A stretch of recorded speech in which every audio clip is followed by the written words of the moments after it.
Isang unvaccinated na bata naman sa Texas nasawi matapos tamaan ng tigdas at Pope Francis ligtas sa kidney failure ayon yan sa Vatican.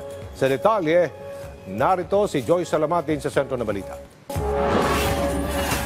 Isang bata ang nasawi sa Texas sa Amerika dahil sa tigdas.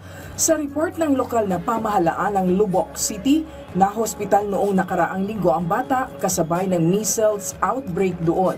Napag-alaman din na walang bakuna laban sa measles ang bata. Sa kabuuan, nasa 124 na kaso na ng tigdas ang naitala roon.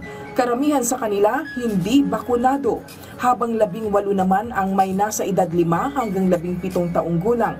Nagsimula ang outbreak sa Gaines City kung saan 80 ang apektado. Tiniyak naman ng mga eksperto ang effectivity ng bakuna para makaiwas sa naturang sakit.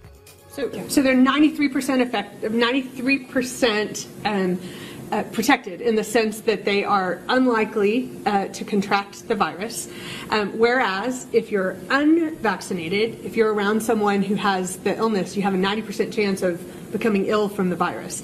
When we say the vaccine is 93% effective, that means, I suppose, if we took 100 vaccinated people and put them in a room with someone with measles, you could kind of do the math from there. But almost all of those vaccinated people, 93%, would not contract the illness at all.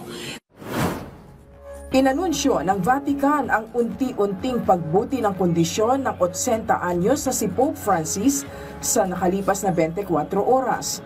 Ayon sa Vatican, humupa na ang mild kidney insufficiency na naobserbahan sa Santo Papa nitong mga nakaraang araw. Sa isinagawang chest CT scan, nakitaan ng Santo Papa ng normal progression sa kanyang lung inflammation. Bagamat nananatili siya sa high flow oxygen therapy, hindi na rin nahihirapan sa paghinga ang Santo Papa. Sa Carteganas, Colombia, arestado ang isang lalaki matapos magpuslit ng mga iligal na droga. Sinubukan pang itago ng suspect ang nasa higit 200 grams o 19 na capsules ng cocaine sa kanyang peluka.